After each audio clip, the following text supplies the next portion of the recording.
நீலாம் NEET exam எழுத போறேன்னு சொல்ற பத்தியா பிரின்சிபல் இல்லை பின்னாடி கரெக்டா நீ யோசிச்சு பார்த்துக்கோ சத்யா நீ நீட் எக்ஸாம் யாரு கூட எழுத போற நீ உள்ள உட்காந்துருக்காங்க பத்தியா கரெக்டா இல்லையா காலைல 4 மணிக்கு எழுந்துச்சு நைட் 12 மணி வரைக்கும் படிக்கிறான் ஒரு பையனை நான் சொல்லியிருக்கேன் தம்பி நீ படிக்கிறது டைமிங் கொஞ்சம் கம்மி பண்ணு ரெஸ்ட் வேணும் அதனால பார்த்தா 4க்கு பதில் 5 ஆக்கியிருக்கான் சரியா பார்த்துக்கோ அத்தனைக்கு நடுவில் ப்ரேயர்னா கரெக்டாக முஸ்லீம் கரெக்டாக அந்த டைமிங்க்கு நான் ப்ரேயரும் பண்ணுவேன் எல்லாத்தையும் நான் ஃபாலோ பண்ணுவேன் நீ அவன் கூட உட்காந்து நீட் எக்ஸாம் எழுத போற நான் நீட் எக்ஸாம் அண்ணா எனக்கு வந்து நீங்கள் எழுதிட்டு வந்துடுறீங்களா மம்மி எனக்கு டயர்டா இருக்கு மம்மி டேடி எனக்கு ஜூஸ் வாங்கி தரீங்களா சொல்லு பாஸ் பண்ண முடியுமா ப்ரோ 35 மார்க் வாங்கிட்டோம் ப்ரோ பிசிக்ஸ்ல கிளாஸ் டாப் நீ யோசிச்சு பார் அங்க இருக்கிறது 40 கழுதைங்க உன் போட்டி அதுக்குள்ளே கிடையவே கிடையாது சரியா நீ நல்லா பண்ணீங்கன்னா சொல்லலாம் சரியா you are studying in the most reputed institute called கேந்திர வித்யாலயா நோ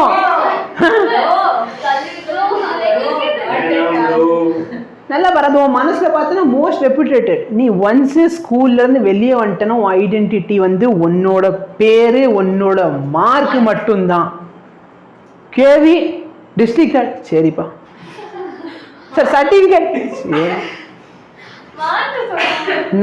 கட் ஆக எவ்வளோ சார் 170 எவர் 192 உட்காந்துருக்கேன் பாரு அந்த பையனா அவ்வளோதான் இதுக்கு மேலே நீ பேச முடியுமா மனசுக்குள்ள எப்படா 192 எடுத்திருக்கான்னு தான் தோணும் சரியா ஏன்னா இப்போயாச்சும் பரவாயில்ல புக்கு புதுசு அந்த காலத்தில் புக்கு வந்து பழசு கரெக்டாக குறித்து கொடுத்துருவோம் இந்த 10 கேள்வியில் 7 கேள்வி எழுதுனா போதுன்ட்டு இந்த 7 கேள்வி கரெக்டாக வந்துடும் இந்த 7 கேள்வி எழுதுனாங்கன்னா மார்க் அள்ளி போட்டுருவாங்க நம்மளுக்கு பார்த்தனா கிடையவே கிடையாது சரியா நான் கெமிஸ்ட்ரி சத்தியமா சொல்றேன் பாஸ் ஆகாம மாட்டோம்ட்டு கடைசியாக சொல்லியிருக்கேன்ல பயத்தில் உட்காந்து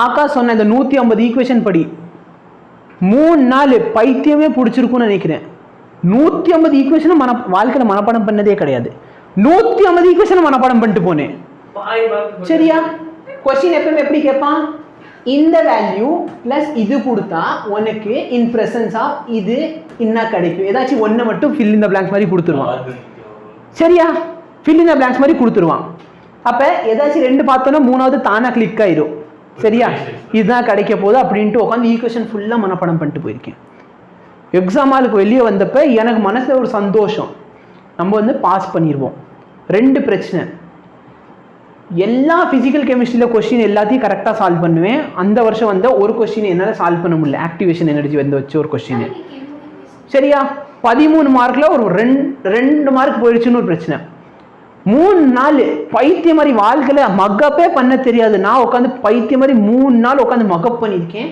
இந்த மாதிரி ஒரு ஈக்குவேஷன் ஒன்று கூட இல்லை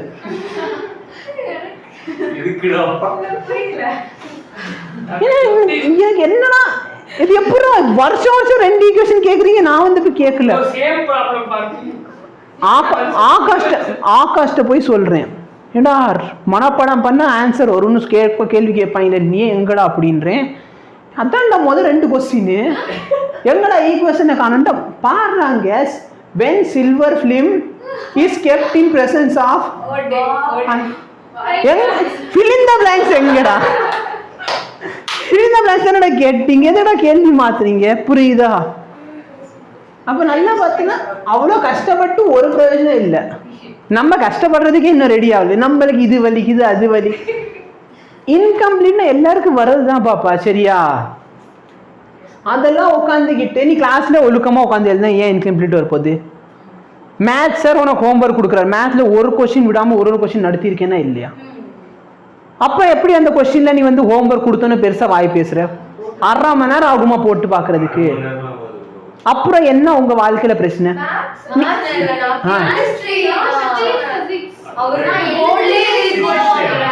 பிசிக்ஸ்லாம் பிரச்சனைன்னு சொல்லிக்கிட்டு இருக்கா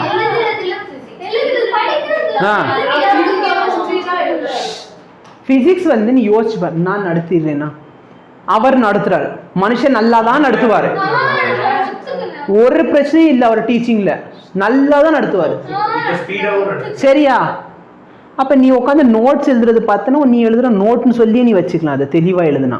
கரெக்டாக இல்லையா? டியூஷன் நோட்டெல்லாம் தூக்கி குப்பையில் போட்டு சரியா அவர் நடத்துகிற நோட்ஸை நீ தெளிவாக வச்சுக்கிட்டேன்னா உனக்கு வந்து போதுமானதாக இருக்குமா இருக்காதா? நிறைய இருக்கு ப்ரோ எழுத.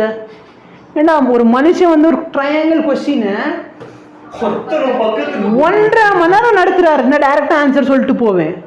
அவர் டீச்சிங்ல பிரச்சனை, அவர் நிறைய எழுதி கொடுக்குறாருன்னு சொன்னா என்ன பிரச்சனை?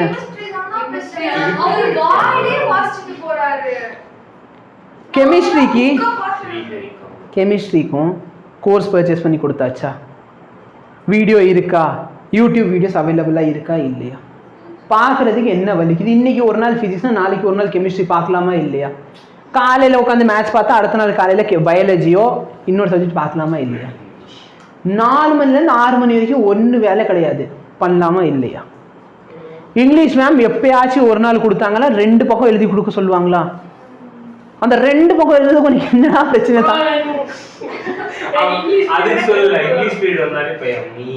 அமைதியா உட்கார். நானும் அப்படிதான் அமைதியா போய் கடைசியில உட்கார ஆரம்பிச்சேன். சரியா 11th பேச வேண்டிய வாயெல்லாம் பேசியாச்சு. 12th போய் அமைதியா உட்காந்துடணும். மேம் திட்டுவாங்க, don't even know the format.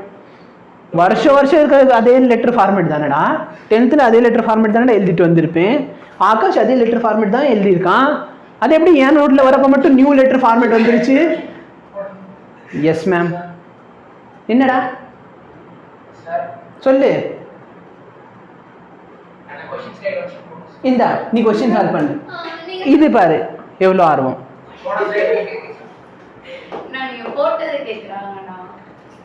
At least கேக்குறாங்கல்ல.